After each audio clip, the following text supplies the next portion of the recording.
Welcome back, ladies and gents. Another sunny autumn day here in sunny South Yorkshire. Today I'm going to be digging up and potting on Aquilegia, Easter bonnet they're called. These are all self-seeded. So as you can see, come up really easily as long as you've got good soil. Once they're up, in good shape, they have a long tap root on them, so you want to make sure you get all that tap root. That's got double head on it, so that'll be a good one next year. Once they're dug up, we've got some more here that I've dug up.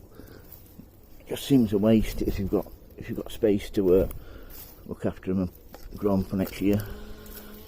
I think it's always nice with perennials, just after like 5 or 6 years, just to get new energy and new vibrance, to get rid of a lot of them and start afresh.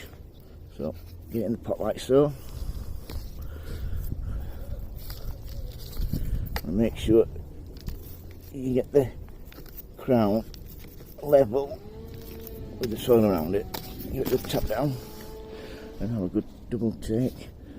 I always put a little bit extra on me because when you water it, that'll settle down. So that's that potted on Aquilegia, and that'll flower next year because they grow the first year and they flower the following year. So it's a 2-year cycle with them. And then once they've flowered, they flower every year after that. So that's Aquilegia. I'm to dig up and pot on self-sown ones. Thank you, bye.